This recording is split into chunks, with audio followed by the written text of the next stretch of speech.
तुमच्या बापाची जयंती साजरी होते का रे? 152 ते 153 देशामध्ये आमच्या बापाची जयंती साजरी होते.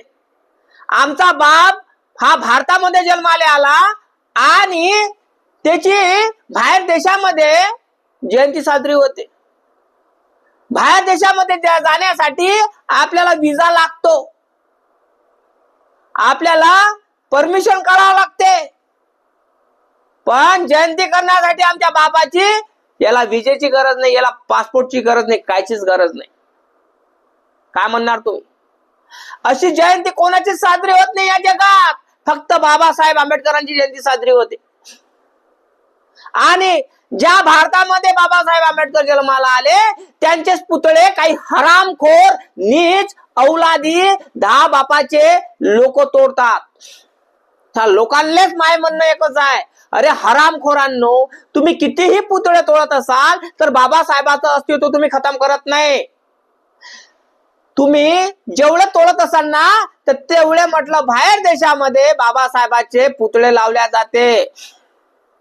आमचा बाबासाहेब पुतळ्यात नाही, डोक्यात आहे आणि पुस्तकात आहे. आम्हाला पुतळ्यात शोधायची गरज नाही आमच्या बाबासाहेबाला, आम्हाला पुस्तकात शोधायची गरज आहे. आम्ही माणसात शोधतो बाबासाहेब, पुतळ्यात नाही. हरामखोरांनो, तुम्ही बाबासाहेबांचे कितीही पुतळे तोडत असाल तर तुमची अवकात माहित पडते की तुम्ही किती बापाचे लोक आहात आणि तुमच्या मायनं तुमच्या बापानं दिलेले संस्कार तुमच्या ह्या घृणास्पद कार्यातूनच कळते. हरामखोरांनो, तुम्ही नीच बापाचे नीच औलादी आहात, त्या कारणामुळेच तुम्ही बाबासाहेबांचे पुतळे तोडता.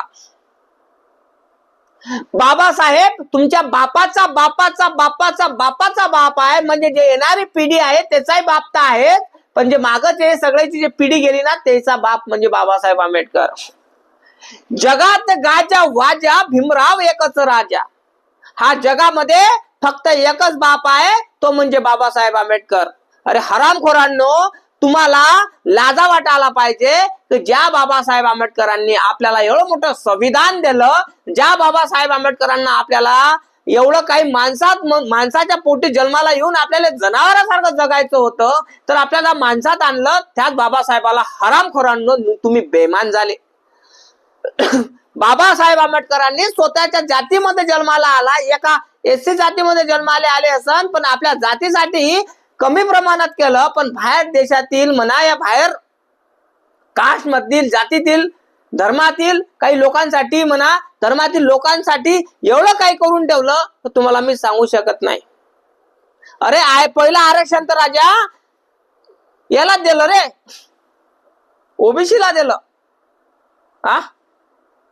पहिलं आरक्षण तर ओबीसीलाच आहे, दुसरं आरक्षण एसटी ला आहे, एनटी ला आहे, तिसरं आरक्षण एससी ला आहे. विचार करा तुम्ही, लाजा वाटायला पाहिजे. बाबासाहेबांच्या जयंती साजरी फक्त बौद्धच करणार, बाकीचे लोक फक्त आरक्षण घेणार. कळलं काय? बाबासाहेबांची जयंती फक्त बौद्ध साजरे करणार, बाकीचे लोक फक्त बाबासाहेबांना दिलेले जे संविधानामध्ये दिलेले आपल्याला मूलभूत हक्क आहे तेच हक्क घेणार, मग काही नाही. आणि म्हणणार की बाबासाहेबांना आमच्यासाठी काहीच केलं नाही, फक्त तोंड वाकडं करून बोलता. अरे हरामखोरांनो, एससी मध्ये 3.5% आरक्षण दिलेलं आहे, त्याच्यामध्ये 52 ते 53% म्हटलं हिंदू आहे आणि 1% बौद्ध आहे, आणि 1% बौद्ध आहे तर त्यांना किती % आरक्षण भेटलं असेल ते विचार करा. 1% नाही आहे. काढला तर काय वाटते? अबे निर्लज्जांनो, तुम्हाला अकला नाही आहे, गु खाणारे लोक आहात तुम्ही, तर तुम्हाला वाटणच काय? बाबासाहेब आंबेडकरांनी आणि छत्रपती शिवाजी महाराजांनी कधी जातीवाद केला नाही, कधीही काही केलं नाही. छत्रपती शिवाजी महाराजांचे विचार हे महात्मा फुलेंनी आणले. कळलं का? महात्मा फुलेंनी आणले आणि महात्मा फुलेचे गुरु छत्रपती शिवाजी महाराज झाले.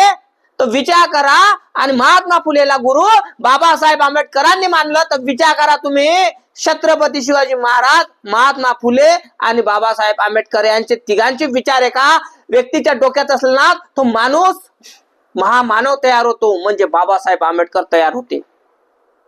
बाबासाहेब आंबेडकरांचे विचार तयार होते. पण तुम्हाला लाजा नाही, शर्मा नाही, कारण तुमच्या लाजा शर्मा ह्या गोधीनं वाहत गेलेल्या आहे. त्या कारणामुळं तुम्हाला हा कितीही सांगितलं, कितीही बोललं तर तुमच्या डोक्यात घुसत नाही, कारण काळजामध्ये तुमच्या गू भरलेला आहे, डोक्यात गू भरलेला आहे, तोंडात गू भरलेला आहे. कळलं का? बाबासाहेबांना वाचण्याची गरज आहे. काही हरामखोर म्हणतात की बाबासाहेबांच्या जयंतीमध्ये नाचू नका, बाबासाहेबांची जयंती वाचून साजरी करा. त्या हरामखोरांनाही माझं एकच मत आहे, अरे वर्षाचे 364 नाही 365 दिवस असतात.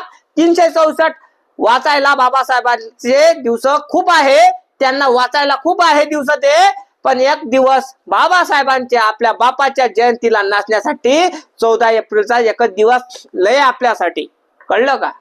त्या हरामखोरांना माझा एकच म्हणणं आहे, समजला का भावा? जय भीम, जय शिवराय. काही वाईट बोललो असेल तर क्षमा कर. जय भीम, जय शिवराय, जय जवान, जय किसान, जय संविधान.